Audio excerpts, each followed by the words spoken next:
চার কেন্দ্রে সবুজ ঝড়, মানিকতলা, বাগদা, রানাঘাট দক্ষিণ, রায়গঞ্জ, এই চার কেন্দ্রে প্রথম থেকেই তৃণমূল এগিয়ে রয়েছে। লোকসভা ভোটের নিরিখে ফলের নিরিখে তিন কেন্দ্রে এগিয়ে ছিল বিজেপি। বাগদা, রানাঘাট দক্ষিণ, রায়গঞ্জে এগিয়ে ছিল পদ্ম শিবির। লোকসভা ভোটের ফলের নিরিখে মানিকতলায় এগিয়ে ছিল তৃণমূল। কিন্তু যেটা উপনির্বাচনে দেখতে পাওয়া যাচ্ছে যে এই তিন কেন্দ্র, অর্থাৎ বলা যেতে পারে চার কেন্দ্র থেকেই তৃণমূল প্রথম থেকেই এগিয়ে ছিল এবং সেই মতোই সেই ট্রেন্ড কিন্তু এখনো পর্যন্ত বজায় আছে যে চার কেন্দ্রে প্রথম থেকে তৃণমূল এগিয়ে। লোকসভা ভোটের ফলে নিরিখে তিন কেন্দ্র এগিয়ে ছিল বিজেপি, কিন্তু উপনির্বাচনের ফলে কিন্তু সেটা দেখা যাচ্ছে না। বাগদা, রানাঘাট দক্ষিণ, রায়গঞ্জে পদ্ম শিবির এগিয়ে ছিল, তবে এখন কিন্তু পিছিয়ে পড়েছে। লোকসভা ভোটের ফলের নিরিখে মানিকতলায় এগিয়ে তৃণমূল। এবং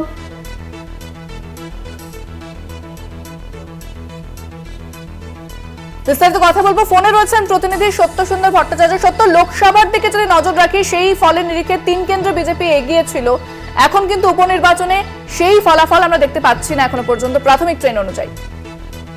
দেখো, একেবারেই তাই। এটা খুব উল্লেখযোগ্য বিষয় যে চারটি বিধানসভা কেন্দ্রের উপনির্বাচনের গণনা আজকে ফলাফল প্রকাশ হচ্ছে, তার মধ্যে এই চারটির মধ্যে কিন্তু তিনটি বিধানসভা কেন্দ্রে অর্থাৎ বাগদা, রানাঘাট দক্ষিণ এবং রায়গঞ্জ, এই তিনটি বিধানসভা কেন্দ্রে সেখানে কিন্তু বিজেপি এগিয়েছিল। আমরা যদি 2024-এর লোকসভা নির্বাচনের ফলাফলের নিরিখে এই তিনটি বিধানসভার ফলাফল দেখি, সেখানে কিন্তু বিজেপি এগিয়েছিল। সেই জায়গায় দাঁড়িয়ে যে ফলাফলের ট্রেন্ড আমরা দেখতে পাচ্ছি উপনির্বাচনে, তাতে কিন্তু চারটি কেন্দ্রেই এই মুহূর্তে তৃণমূল কংগ্রেস প্রার্থীরা এগিয়ে গিয়েছে। যদিও মানিকতলা বিধানসভা কেন্দ্রে কিন্তু 2024-এর যে লোকসভা নির্বাচন হয়েছে, কলকাতা উত্তর লোকসভা কেন্দ্রের অন্তর্গত এই মানিকতলা বিধানসভা, তাতে কিন্তু তৃণমূল কংগ্রেস এগিয়েছিল মানিকতলায় 5,000-এর কিছু বেশি ভোটে। কিন্তু অন্য তিনটি যে বিধানসভা ক্ষেত্র অর্থাৎ বাগদা, রানাঘাট দক্ষিণ এবং রায়গঞ্জ, সেখানে কিন্তু বিজেপি এগিয়েছিল। সেই জায়গায় দাঁড়িয়ে এখন কিন্তু তৃণমূল কংগ্রেস এখনো পর্যন্ত যা ট্রেন্ড, তাতে কিন্তু তৃণমূল কংগ্রেস এগিয়ে রয়েছে। দ্বিতীয় রাউন্ডের গণনা শেষ হয়েছে, সেখানে বাগদায় তৃণমূল কংগ্রেস প্রার্থী মধুপর্ণা ঠাকুর তিনি এগিয়ে রয়েছেন 2,304 ভোটে।